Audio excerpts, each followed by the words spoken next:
지난주 그 뉴스를 보니까 갈비뼈 사자라는 기사가 있더라고요. 여러분들 보셨는지 모르겠습니다. 경북의 한 그 동물원에서 학대 의심을 받는 그 사자 한 마리가 있었는데 얼마나 이 사자가 말랐던지 숨을 쉬면 이 늑골이 드러날 정도로 말랐습니다. 사자가 이 19살 지금, 그러니까 사람으로 치면 거의 뭐 이제 수명을 다한 나이죠. 근데 이 수사자가 얼마나 더럽고 좁은 우리에서 관절에도 이 문제가 있는지 정말 힘겨운 모습이더라고요. 그래서 그걸 보는 많은 사람들이 공분했습니다.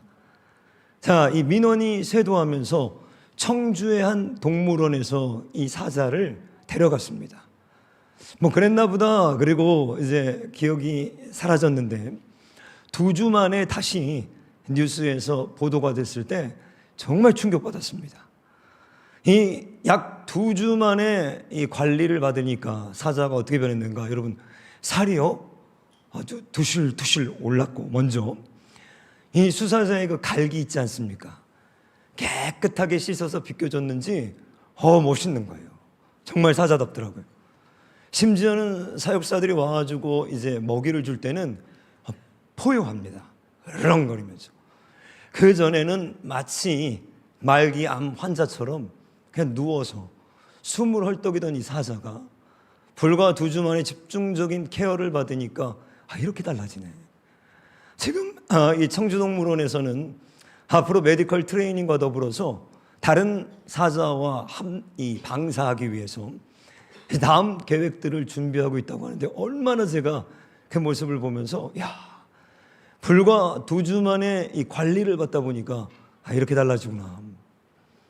제가 아는 어떤 성도님이 계십니다, 여러분. 그 성도님 피부가 얼마나 좋은지, 그 물광 피부라고 하죠. 물로, 그건 몰랐는데 광을 낸 것처럼, 저처럼요, 이렇게 피부가. 전 아닙니다. 근데 피부가 너무 좋으셔가지고 이분 도대체 타고나셨나? 이분이 피부 전문 관리사시더라고요. 그렇지. 여러분들, 우리나라 남성들 2010년에 화장품에 쓴 비용이 7천억이었습니다. 남성 화장품, 여자 말고요. 저는 여기 돈 안 썼습니다, 여러분들. 아내 거 샘플을 꼭 받았었는데 2020년 10년 만에 1조 4천억으로 2배가 늘었어요. 매년 10%씩 남성들도 지금 성장하고 있답니다. 자기를 관리하기 위해서. 저는 가끔 목회하다 보면 이제 아프신 분들이 기도를 해달라고 많이 하잖아요. 특별히 어떤 분들이 제일 마음에 이제 잘 와닿냐면, 제가 이제 주로 아팠던 것들, 같이 아프시는 분들, 특별히 디스크 있는 분들, 제가 남다르게 기도합니다. 왜냐하면 제가 한 20여 년 전에 이 허리를 다쳐서 디스크로 고생을 지금도 하고 있습니다. 근데 제가 이렇게 기도하다가 제 마음속으로 늘 걱정이 되는 게 있어요. 왜냐하면 기도받으러 나오신 디스크 갖고 있는 분들이 배가 이렇게 나왔어요. 그리고 허벅지 근육은 이렇게 말랐습니다. 이거 기도할 게 아니라 제가 봤을 때 먼저 이 복근도 좀 훈련하시고, 그죠? 여러분들, 이 허리 디스크는 주변 근육을 잘 관리하셔야 됩니다. 대퇴사두근, 이 뒤에 허벅지 쪽, 여기를 튼튼하게 근육을 만들어서 무릎과 허리를 보호해 줘야 돼요. 그래서 수영도 하셔야 되고 산책도 잘 하셔야 되고 장시간 앉아 있으시면 안 되고. 근데 제가 어느 날 TV를 봤는데 이 70세 먹은 여성 할머님이 헬스장에서 막 땀을 흘리면서 운동을 하시는 거예요. 근데 이분의 신체 나이를 측정했더니 근육이 20대보다 근육이 좋다는 거예요. 여러분, 놀라셔야 됩니다. 70대인데 20대 여성들보다 더 근력이, 그리고 근육이 좋다는 거예요. 가능하다는 거죠. 왜? 관리했기 때문입니다.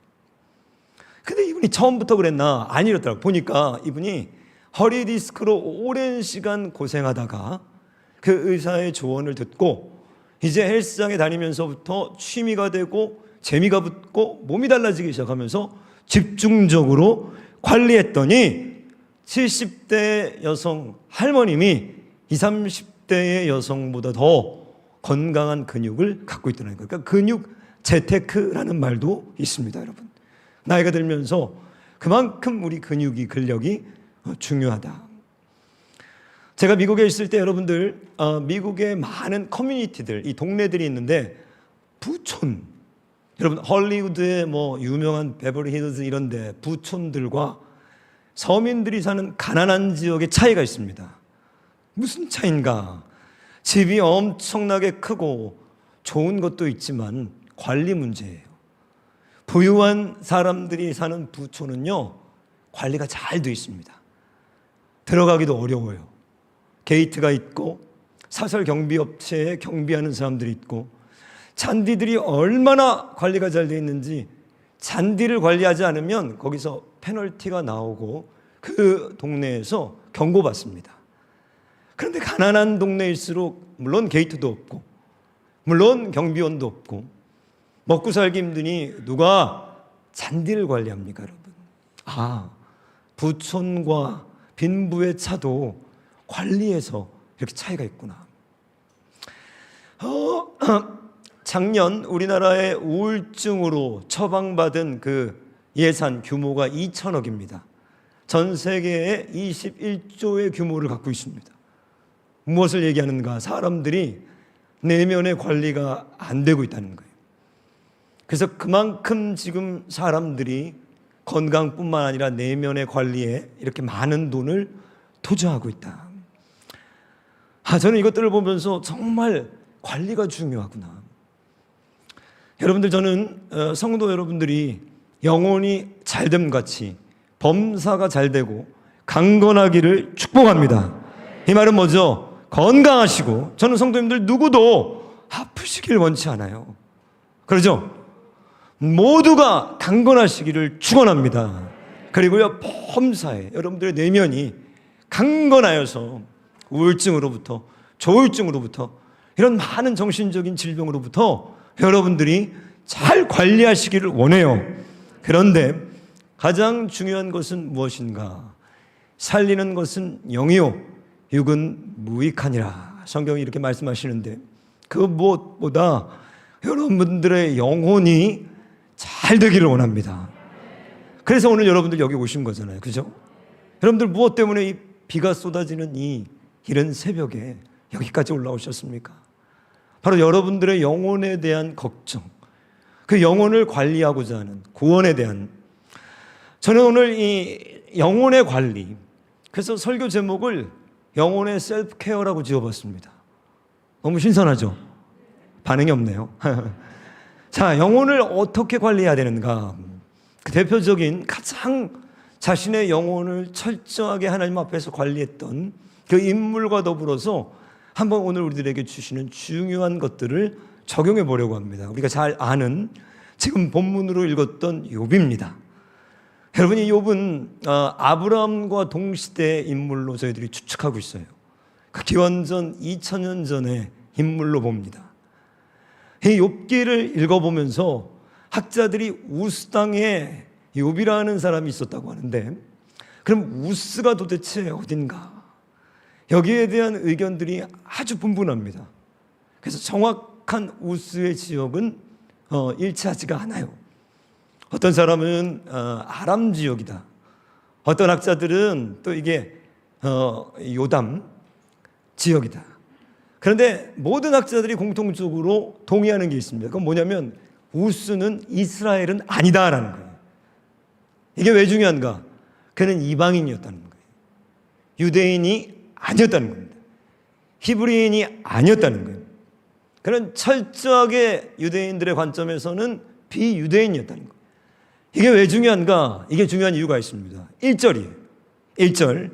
하나님께서 욥에 대해서 뭐라고 평가하시는지 우리 1절 한번 같이 한 목소리로 읽겠습니다. 같이 읽겠습니다. 우스 땅에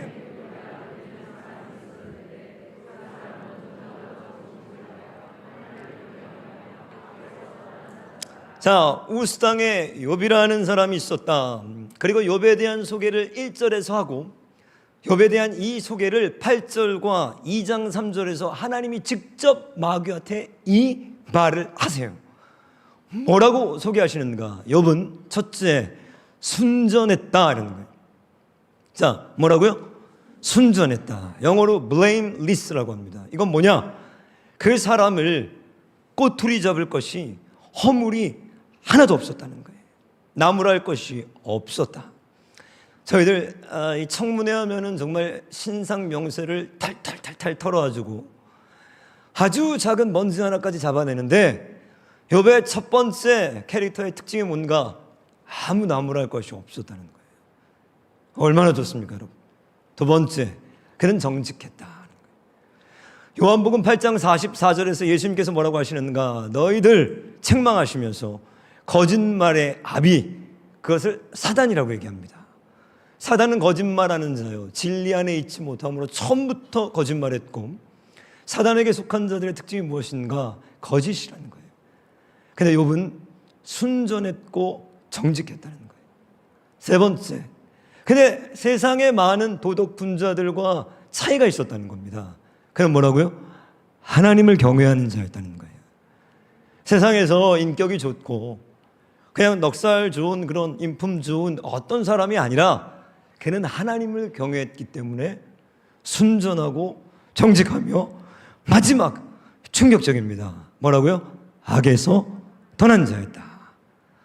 자, 그리고 2절과 3절에서 욥의 재산 규모와 가정 생활에 대한 설명을 해줍니다. 근데 문제는 뭐예요? 하나님이 사단 앞에서 욥을 자랑할 때 하나님은 욥의 재산 규모나 그가 얼마나 성공적인 삶을 살고 있었는지 전혀 언급하지 않고 이 1절의 네 가지 욥의 영혼의 성결함과 거룩을 사단 앞에서 자랑하십니다. 근데 문제는 뭐예요? 우리는 욥기서 1장의 2절과 3절을 좋아한다는 거예요. 이게 우리 관점이라는 거예요. 이게 우리 목표예요. 그래서 여러분 순전하고 정직하고 하나님 경외하고 악에서 떠나고 싶으세요? 아니면 집과 차와 캐시와 여러분들 이런 거 원하세요? 부자잖아요. 주님은 무엇을 얘기하는가? 1절을 얘기하시는 거예요. 근데 여러분 충격적인 게 있습니다. 코로나가 지금 3년, 제가 지금 이번 한 주 동안 목소리를 엄청 아꼈거든요. 근데 이 모양 이 꼴이네요, 지금. 제가 지금 속이 타요. 아니, 내가 지금 한 주 동안 얼마나 목을 아꼈는데. 그래서 제가 다시 한번 느낍니다.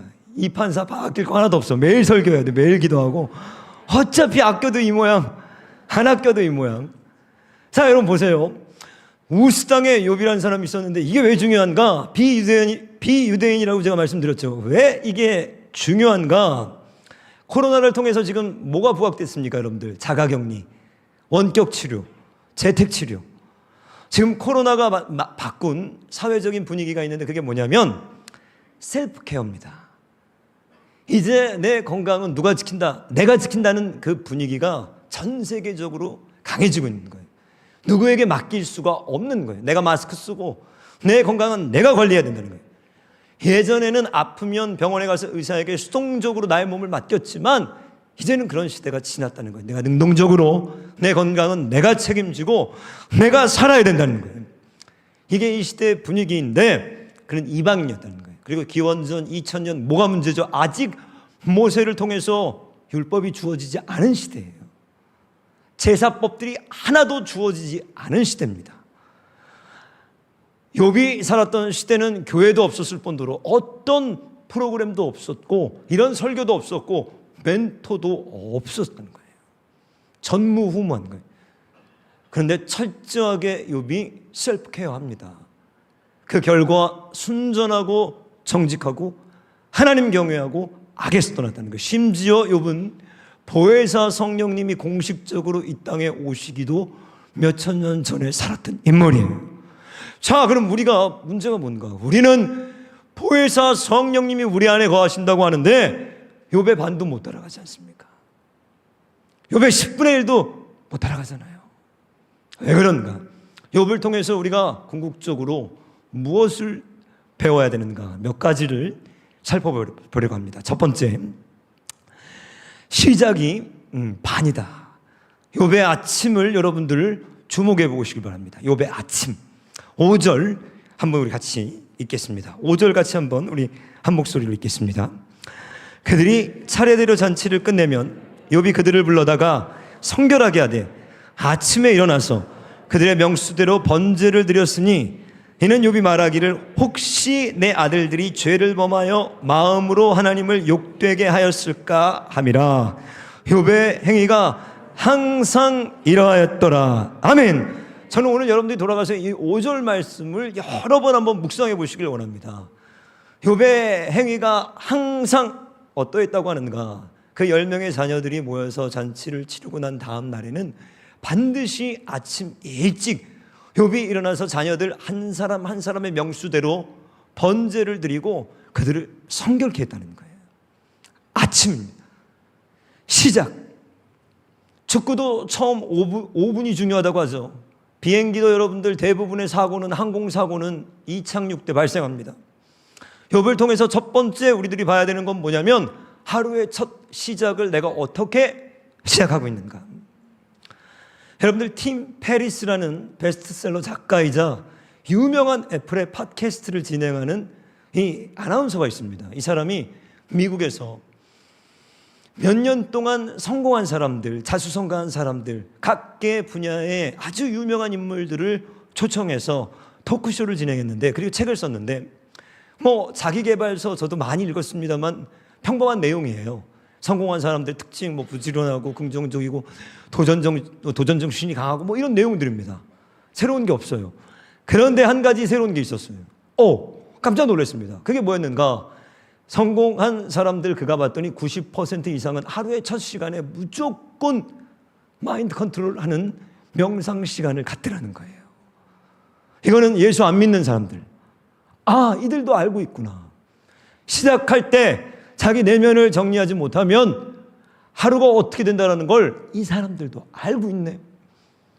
하물며 그리스도의 사람들은 여러분 어떻습니까? 여러분들 하루의 시작을 어떻게 하시죠? 어떻게 오늘 하루를 시작해서 여기 오셨습니까? 저는 당뇨병에 관심이 많아요. 저희 집안이 당뇨, 고지혈증, 고혈압, 중풍. 그래서 지금 관리를 열심히 하는데도 당이 높아요. 그런데 제가 어느 날 기사를 보니까 아침 8시 전에 식사를 할 경우에는 당뇨 혈당을 줄이는데 아주 큰 도움이 된다는 거예요. 몇 시 전에요? 8시 전에. 저는 아주 감사했습니다. 왜냐하면 저는 7시에서 7시 반이면 무조건 식사를 하거든요. 저희 아내 소원이 어느 날 저보고 그러더라고요. 우리도 브런치 좀 먹어보자. 브런치 좀. 아니 내가 20년 동안 7시에 일어나서 사과를 깎아야 되냐. 저는 이상하게 남이 깎아준 게 맛있더라고요. 제가 깎을 수 있는데. 자, 여러분 보세요. 8시 전에 식사를 하면 당뇨 환자들의 혈당 관리에 엄청난 도움이 된다는 거예요. 저는 이걸 보면서 여러분 8시 전에 여러분들이 하나님 앞에 나아가서 욥처럼 성결케 되기 위해서 큐티를 하든지 말씀을 붙들고 기도를 하든지 하나님 앞에 엎드려 있으면 죄의 발병률이 현저히 떨어집니다. 여러분들 현저히 떨어져요. 오늘 욥을 통해서 여러분들이 첫 번째 적용해야 되는 게 무엇인가? 하루의 시작을 잡으라는 거예요. 그 시작을 반드시 잡고 시작하라는 거예요. 어떻게? 성결하게. 두 번째, 욥은 무엇을 잘했는가? 저는 이것을 보면서 매듭짓기라고 제 스스로 이렇게 정의를 내려봤습니다. 뭐라고요? 매듭짓기. 이게 뭔가? 여러분 우리나라 사군자 중에 하나가 대나무가 있습니다. 우리 선조들이 대나무를 사군자 중에 하나로 뽑았죠. 여러분 대나무는 꽃도 없고 특별한 화려함도 없고 또 대나무를 가지고 어떤 가구를 만들 수 있는 것도 아닌데 왜 대나무가 사군자 중에 하나인가? 여러분들 대나무는요 오늘과 같은 이런 강풍과 태풍 속에서도요 뿌리가 뽑히거나 넘어지지 않습니다. 왜 그런가? 대나무만 갖고 있는 고유의 마디마디의 매듭 때문이라고 합니다. 대나무는 성장하면 반드시 뿌리를 뿌리고 내려오면서 가지를 줄기를 뻗으면서 매듭을 짓습니다. 그게 마디가 되는 거예요. 저는 그 모습이 오늘 욥기 1장 5절을 보면서 떠오르는 거예요. 자, 욥이 전날에 자기 자녀들의 잔치를 지금 어떻게 하죠? 짚고 넘어가는 거예요. 욥의 자녀들이 오늘 말씀을 보시면 죄를 범했다가 아닙니다, 여러분들. 죄를 범했을까였으며 그것을 아침에 명수대로 번제로 성결하게 해서 뭐라고 있는가? 오늘 매듭을 짓고 있는 거예요. 히브리서의 말씀을 보면은 쓴뿌리가 사람들 안에서 일어나서 평생을 은혜에 이르지 못하게 쓴뿌리들이 우리들을 잡고 있다는 거예요. 툭 하면 분노하는 사람이 있습니다. 기도도 열심히 하시고 그렇게 예배를 사모하시는데 이렇게 혈기가 올라와가지고 사람들을 힘들게 하고, 더 어떤 사람은 툭 하면 말의 실수들을 많이 해서 주변의 많은 사람들에게 하지 말아야 될 말들을 쏟아붓는 거예요. 어떤 사람은 그런 게으름들이 붙어있는 경우도 있고, 어떤 사람은 어렸을 때 지금 나이가 60, 70인데 어린 시절의 상처로 아직도 헤어나오지 못하는 거예요. 왜 그런가? 매듭이 안 지어져 있는 거예요. 예배를 통해서 매듭이 지어지지가 않은 겁니다, 여러분들. 욥은 이걸 잘한 거예요. 아침을 큐티로 시작하시고 하루를 반드시 마칠 때에는 매듭을 지어서 마무리해야 됩니다. 그걸 예배소서에서는 뭐라고 그래요? 너희들이 본을 내어도 죄는 짓지 말고, 그죠? 죄는 짓지 말고, 만약 죄를 지었다면, 우리가 연약해서 죄를 지을 수는 있죠. 화가 나서 하지 말아야 될 말도 하고, 때로는 화가 나서 넘어지기도 할 때 주님이 뭐라고 그러십니까? 매듭을 잘 지어야 된다. 이 매듭을 잘 지으면 여러분의 가정생활도 평안합니다. 이 매듭을 잘 지으면 여러분들의 일상은 특별한 큰 어떤 공급 없이 하나님의 나라를 누릴 수 있게 돼요. 여러분들 매듭 짓고 계십니까? 욥이 아침에 일어나서 지금 하고 있는 이 매듭 짓기를 잘 보시길 바랍니다. 세 번째, 오늘 욥이 영혼을 어떻게 스스로 관리했는가? 여기 중요한 5절 말씀에 비결이 다 나와 있어요. 제가 5절을 다시 읽어보겠습니다. 여러분 한번 다시 보세요. 자, 그들이 차례대로 잔치를 끝내면 욥이 자녀들을 불러다가 뭐 어떻게 했다고요? 성결하게 해야 돼. 아침에 일어나서 그들의 명수대로 번제를 드렸으니 이는 욥이 말하기를 혹시 내 아들들이 뭐라고요? 죄를 범하여 마음으로 하나님을 욕되게 하였을까 함이라. 자, 욥이 지금 영혼을 관리하는데 모든 관심과 초점을 어디에 뒀다고요? 죄에 뒀다는 거예요. 이들이 뭐 죄를 범하였을까? 노태우 전 대통령 정권 때 1990년 10월 13일에 여러분들 노태우 대통령이 범죄와의 전쟁을 선포했습니다. 아시죠? 그때 범죄와의 전쟁이 혹자는 노태우 전 대통령의 가장 임기 중에 큰 업적이자 성과였다 이렇게 평가하기도 해요. 어떤 사람들은 이 노태우 노 전 대통령 이 노정권의 이 범죄와의 전쟁은 사실 정치적인 쇼였다 이렇게 평가하는 사람도 있습니다. 왜? 당시 이 민심, 이 대중의 관심을 다른 데로 돌리기 위해서 부정과 부패 여기에서 눈을 돌려서 다른 곳에 돌리기 위해서 범죄와의 전쟁을 선포했다. 뭐 여러 가지 인터넷을 보면 거기에 대한 기사들이 있습니다. 그런데 그런 것들은 다 정치적인 이슈라 밀어놓고 범죄와의 전쟁 선포 이후에 그럼 어떻게 됐는가? 여러분 보십시오. 1년 만에 국내에 247개의 폭력 조직이 여러분들 적발됐습니다. 색출됐어요. 쥐잡듯이 잡아서 247개의 국내 조직 폭력배들 색출됐습니다. 아니 여러분들 국내 조직 폭력이 이렇게 많아요? 저는 종로의 김두한하고 동대문의 이정재밖에 모르는데 247개의 폭력 조직이 색출됐고 강도 폭력범 60만 명이 검거돼서 불과 1년 만에 2만 6천 명이 구속됐습니다. 어마어마한 숫자죠, 여러분들. 강력범들, 폭력범들 불과 1, 2년 만에 이 정도의 숫자가 그래서 범죄율이 떨어집니다. 제가 이것을 보면서 오늘 이 설교 제목을 범죄와의 죄와의 전쟁 선포 이렇게 할까? 여러분들 선포하셨습니까? 1990년 10월 13일 여러분들 선포했다면 여러분들 거듭난 그날 뭘 해야 되죠? 세례받은 그날 여러분들이 중생한 그날 여러분들은 선포했어야 됩니다. 뭘요? 죄와의 전쟁을. 욥은 이걸 선포한 거예요. 매일 이 싸움을 했다는 거예요. 그런데 여러분 노태우 전 대통령의 이 범죄와의 전쟁은 쇼일 수도 있습니다. 그런데 욥은 아니에요. 욥은 철저하게 쇼가 아니었습니다. 왜? 오늘 5절 말씀에 뭐라고요? 항상 욥이 어떻게 행사가 그러하였더라. 저는 안타까운 게 이 범죄와의 전쟁을 왜 지금은 안 할까? 지금까지 했으면 얼마나 좋을까? 아니 왜 1년만 하죠? 30년 하면 안 됩니까? 범죄와의 전쟁 언제? 죽을 때까지 해야죠. 지금 뭐 묻지마 살인, 데이트 폭력, 막 칼부림, 날마다 지금 신문지상에서 말도 안 되는 일들이 벌어지고 있는데 우리 사법부는 어떻게 된 게 점점 형량들은 없어지고 사형도 없어지고 무기징역도 말이 무기징역이지 점점 처벌은 약화되고 인권이라는 이름으로 이런 일들이 벌어지는데 저는 안타깝더라고요. 왜 범죄와의 전쟁을 지금 하면 안 됩니까? 지금도 해야죠. 더 강력하게 해야죠. 욥은 쇼가 아니었습니다. 왜? 항상 그러했다. 저는 이게 무서워요. 제가 제일 무서운 사람이 누군가? 항상 하는 사람이에요. 항상 하는 사람. 여러분 기도할 수 있습니다. 산에 올라가서요 부르짖을 수 있어요. 무서운 게 뭐예요? 항상 하는 거예요. 주차 봉사할 수 있습니다. 어느 날 내가 기분이 좋아가지고 주차 봉사할 수 있어요. 항상 하는 사람이에요. 진짜인 거예요. 비가 와도 눈이 와도 기도하는 사람이 기도하는 자고 비가 와도 눈이 와도 아파도 섬기는 사람이 섬기는 자입니다.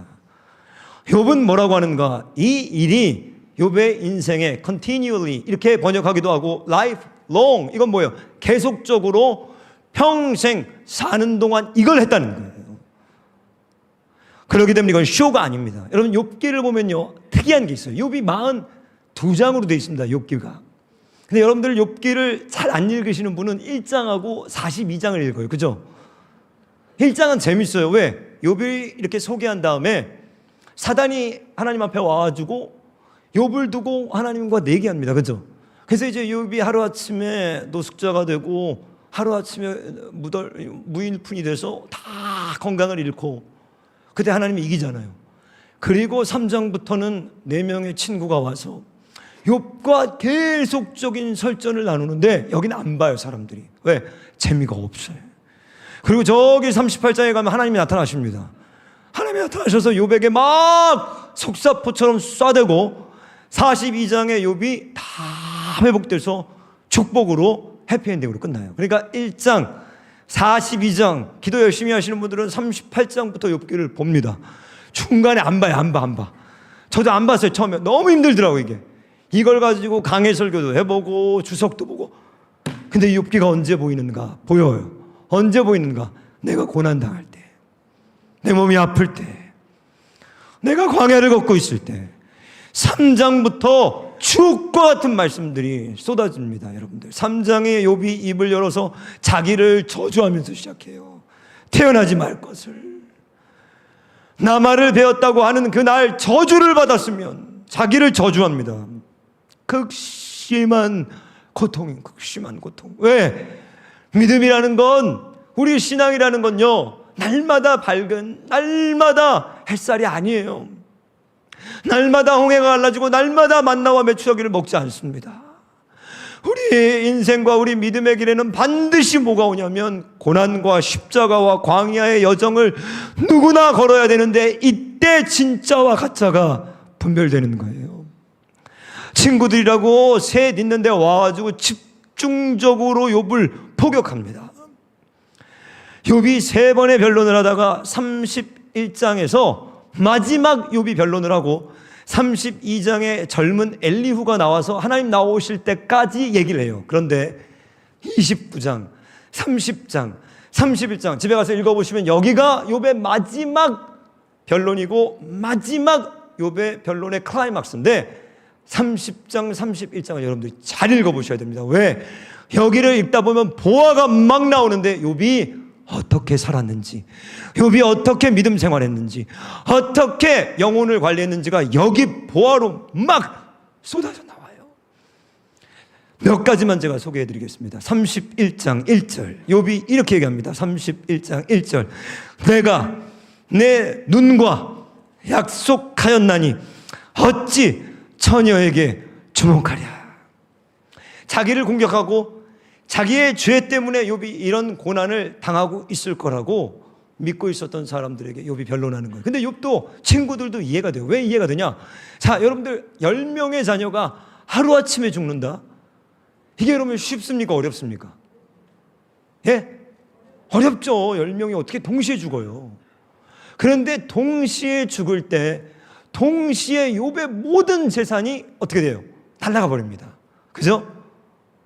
이방 사람들이 와서 뺏어가기도 하고 하늘에서 불이 내려져서 막 태워 죽이기도 하고, 그러니까 어느 날 갑자기 하루에 이게 시간을 쭉 두고 일어났으면 그럴 수도 있겠다 했는데 어느 날 하루에 이 일이 다 벌어진 거예요. 그러니까 주변의 사람들이 설명이 안 되잖아요. 이건 하나님이 하셨다. 맞아요. 하나님이 하신 거예요.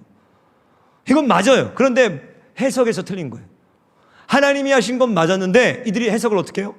너가 죄 때문에 그렇게 됐다, 이렇게 한 거예요. 하나님이 하신 건 맞아요. 근데 죄 때문에 한 게 아니에요. 뭐 때문에 한 거예요? 욥의 의로움 때문에 한 거예요. 사단의 참소 때문에 한 거예요. 여기서 욥이 마지막 쏟아내는데 나는 내 눈과 약속했다는 거예요. 내가 어찌 처녀를 주목하랴. 여러분, 영혼의 관리의 첫 번째가 어디입니까? 눈입니다. 왜? 창세기 3장을 보면 그가 본즉 뭐라고 그래요? 보암직스럽고 먹음직스럽고 지혜롭게 할 만큼 탐스러웠다는 거예요. 눈은 우리에게 날마다 잘못된 정보를 막 내려주고 있습니다. 하나님이 금하신 것들을 계속 우리에게 어떤 인포메이션을 보내요? 탐스럽게 보이게 하는 거예요. 하나님이 죽을 것이다라고 명령하신 금하신 것들을 우리 눈은 오늘도 우리 마음속에 계속해서 아름답다고 잘못된 고장난 신호를 보내고 있는 거예요. 우리의 자녀들에게 게임을 하게 합니다. 음란한 것들을 보게 합니다. 심지어 교회에 와서도 엉뚱한 배우자, 다른 사람의 아내와 남편들을 보고 아름답다, 아름답다 신호를 주고 있는 거예요. 여기서부터 욥은 싸웠다는 거예요. 내 눈과 약속했다, 언약했다, 주목하지 않았다는 거예요. 보지 않았다는 거예요. 짧은 치마를 입고 가던 저처럼 잘생긴 사람을 봐도, 제가 이럴 때 여러분 왜 그런지 아시죠? 제가 욕을 많이 먹습니다. 헛소리들 해가지고. 눈, 여기서 시작했다는 거예요. 두 번째, 욥이 어떻게 셀프케어 했는가? 31장 쭉 29절로 내려가면 욥이 이런 얘기를 해요. 다 읽어보세요, 집에 가셔서. 내가 언제 나를 미워하는 자의 멸망을 기뻐하고 그가 재난 당함으로 즐거워했던가. 저는 여기서 마음이 울컥했어요. 여러분을 죽이겠다고 하는 사람, 여러분을 막 미워하는 사람, 여러분을 박해하는 사람이 쌤통났어요. 그럼 여러분 어떻게 해요? 좋죠. 시원하죠. 하나님이 나와 함께 하셨구나. 그렇지. 그러지 않았다는 거예요. 이게 진짜예요. 왜? 이게 진짜인 거예요. 내 마음을 하나님 보실 때에 이렇게 놔두지 않았다는 거예요. 내 원수가 줄일 때 먹였고 내 원수가 목마를 때 마시겠다는 거. 왜? 그 원수가 이뻐서 한 게 아니에요. 누구 때문에? 주님이 보고 계시기 때문이에요. 여러분, 이런 관리를 하고 계십니까? 30절. 그 다음에 욥은 이렇게 얘기합니다. 30절. 실상은 나는 그가 죽기를 구하는 말로, 원수죠, 그의 생명을 저주하여 내 입이 범죄하게 하지 아니하였노라 라는 거예요. 나는 내 입과도 언약했다는 거예요. 눈과 언약하고 내 마음과 언약하고 나는 내 입술과도 언약해서 그 말이 나오려고 할 때에도 언약하고 내 입으로 절대 범죄하게 하지 않았다는 거예요. 이게 욥의 관리법이었습니다. 여러분들의 입이 어느 정도로 컨트롤되고 계십니까? 저는 설교하는 사람이라 너무너무 괴로울 때가 이건 거예요. 집에 가서 제 설교를 들어보고 제가 살아가는 하루의 일상을 보면은 왜 이렇게 말실수가 많을까?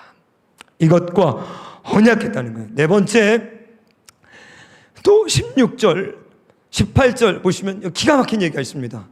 욥이 어떻게 자신의 탐욕을, 재정을 관리했는가 이렇게 얘기해요. 내가 언제 가난한 자의 소원을 막았거나 과부의 눈으로 하여금 실망하게 하였던가. 내가 가난한 사람을 보고 도움이 필요한 사람을 보고 안 도운 적이 있었던가. 18절.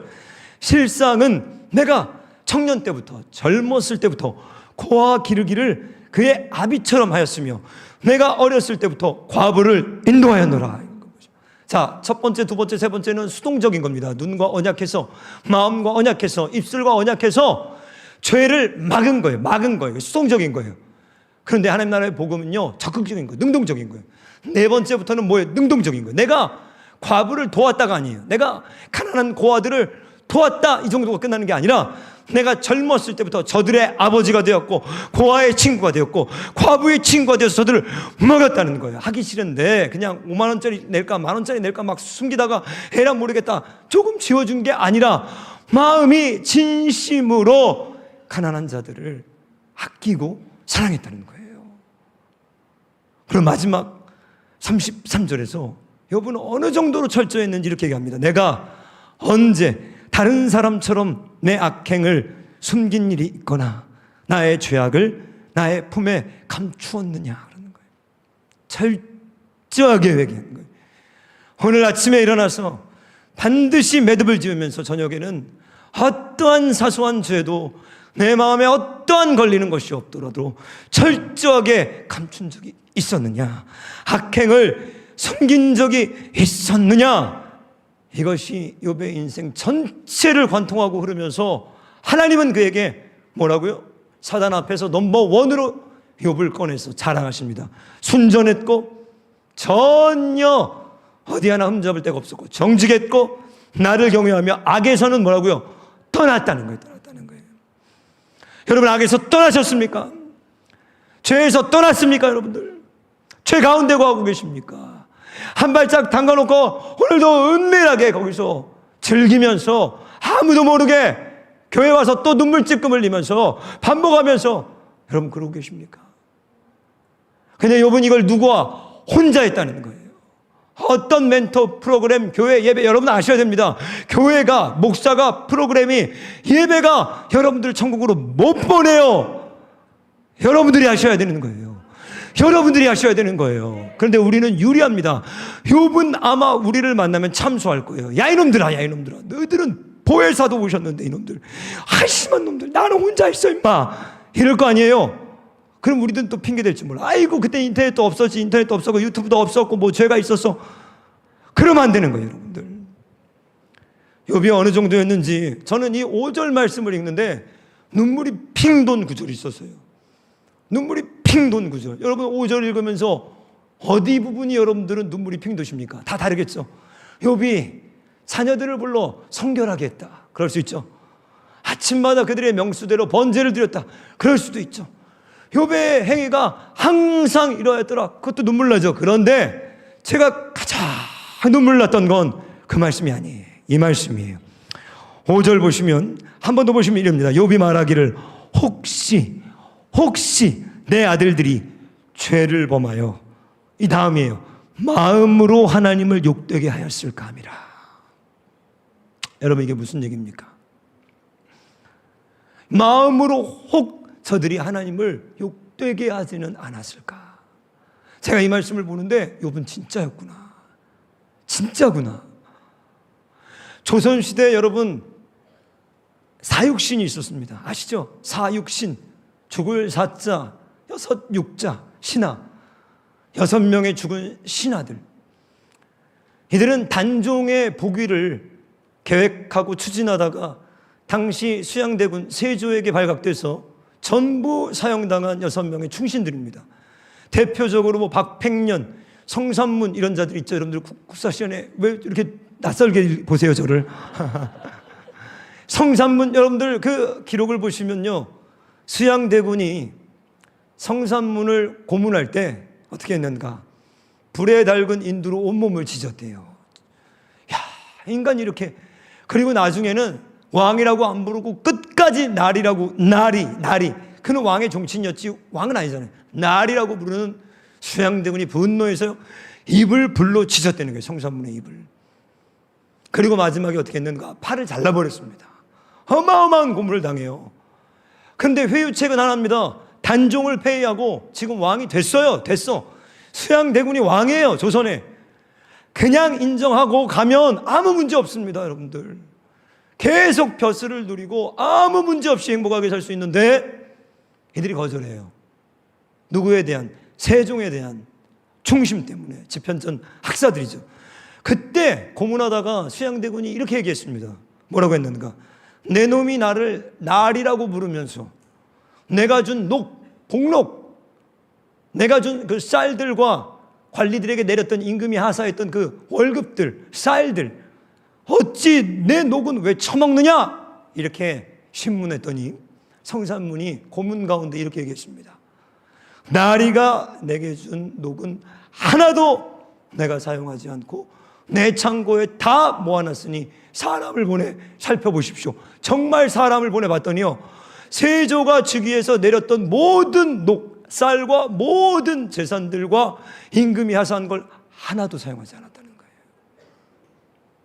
저는 이것을 보면서 오늘 욥을 봅니다. 욥은 욥기의 핵심 주제는요, 사단이 하나님에게 와서 1장 11절에서 만약에 욥에게 주신 것들을 다 걷어가시면 저가 하나님을 욕할 것입니다. 이거예요. 저가 하나님을 욕할 것입니다. 저가 아프면, 저가 재산을 잃어버리면, 저가 마음대로 풀리지 않으면, 저가 고난을 당하면 반드시 욕할 것입니다.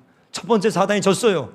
그러자 2장에서는 이번에 온몸에 악창이 들어서 기와로 긁으면서 욥이 2장 10절 11절 예배했다고 해요. 그때 18절 19절에서 마지막 남았던 아내가 와서 저주하고 하나님을 저주하고 죽으라. 그때 욥이 어리석은 말로 원망하지 않고 하나님을 향한 충정을 지킵니다. 욥은 진짜였구나. 욥은 진짜 하나님을 사랑한 거예요. 저는 지금 여러분들에게 율법적으로 죄를 이겨야 된다, 죄와 싸워야 된다, 눈과 언약해야 된다, 이거 보지 말아야 된다, 뭐 하지 말아야 된다, 이런 얘기를 하는 게 아니에요. 그 동기가 뭐였는가? 사랑이었다는 거예요. 믿음이었다는 거예요. 은혜였다는 거예요. 지난주에 제가 요새 임종을 앞둔 분들을 만납니다. 여럿 만나요. 지난주에도 임종을 앞두신 한 성도님 찾아가서 뵙는데 들어가는 순간 이제 마지막이구나. 이분과 마지막이고, 1년 전쯤 갔을 때는 이 정도는 아니었는데 저랑 앉아서 얘기도 하고 예배도 다 드리셨는데 이제는 누워서 삐쩍 말랐어요. 온몸이 팔. 이분은 사모님이십니다. 제가 이분 예배를 드리러 주러 갔다가 뭔 말을 할 수가 없어서 이분 손을 덮어놓은 이불에서 꺼내서 제가 손을 꼭 붙들고 사모님, 이분이 이런 얘기를 하는 거예요. 목사님, 저는 애 셋 나와 키우면서 악착같이 살았습니다.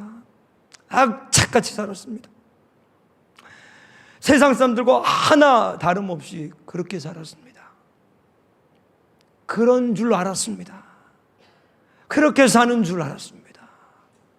그러다가 정신병도, 우울증도 받고 정신병원에도 입원하고 남편을 괴롭게 하고, 그러면서 뭐라고 하시는가? 이분이 이러는 거예요. 내가 목사님 믿음이 없으니, 이분이 이래서 믿음이 없으니 사랑을 몰랐습니다. 내가 믿음이 없으니 어떻게 사랑할 줄을 모르는 거예요. 내 자식을 사랑은 하는데 뭘 어떻게 사랑을 해야 될지 모르는 거예요. 내가 믿음이 없으니, 하나님이 내 안에 계시지 않으니 내 부부간에 내가 그렇게 사랑해야 될 사람도 사랑하지를 못하고, 이런 인생 마지막에 왔습니다. 목사님, 제가 빨리 죽을 수 있도록, 이 고통에서 빨리 벗어날 수 있도록 절 위해 기도해 주세요. 그러면서 이분이 뭐라 하시는 건, 목사님, 저도 천국에 갈 수 있겠습니까? 저도 천국에 갈 수 있겠습니까? 저도 하나님이 용서해 주십니까? 제가, 사모님, 그럼요, 용서해 주십니다. 우리 하나님이 반드시 용서해 주십니다. 십자가 옆에 강도를 보십시오. 지금 그 얘기, 지금 저한테 했던 얘기를 이제 일어나지도 못하시고 이제 말도 못하시니까 마음속으로 계속 하나님께 얘기하세요. 다 하나님께 얘기하세요. 저도 감동인데, 저도 궁유함이 임하는데, 저도 울컥울컥하는데 우리 하나님께서 반드시 궁율에 풍성하신 하나님이 사모님을 용서하실 거니 반드시 하나님 앞에 회개하시고 그렇게 주님 품에 안기셔야 됩니다. 저는 욥기 1장 1절을 제가 처음 예수님 만나서 제 인생의 비전, 제 인생에 달려가야 될 이정표로 삼았습니다. 아들을 낳았을 때 아들을 뭐라고 했는가? 이름을 예랑이라고 했어요. 예수님이 널 자랑하는 사람이 돼야 돼. 근데 하나님은 욥을 뭘 자랑했습니까? 욥의 돈이 많았다고 자랑한 게 아니에요. 욥이 소가 많았다고 자랑한 게 아닙니다. 순전하고 정직하고 하나님 경외하고 악에서 떠났어. 저는 21살에 이 말씀을 받고 내 평생에 내가 이거 달려가겠습니다. 그런데 어느 날 내가 변질됐어요. 그런데 어느 날 내가 시들해졌어요. 이 관심과 이 이정표가 내 안에서 희미해져 버리고 있어요. 다른 것들이 들어왔어요. 다시 내 영혼을 케어하면서 달이 들어왔던 것들을 내어줬고, 오늘 하나님이 나에게 처음 주셨던 이 말씀, 순전하고 정직하여 하나님을 경외하며 악에서 떠난 이 인생 살다가 주님 앞에 섰을 때 주님이 자랑하시고 기뻐하시고 천국에서 영접해 주시며 사단 앞에서 든든히 내세울 수 있는 저와 여러분 모두 되시길 주님의 이름으로 축복합니다.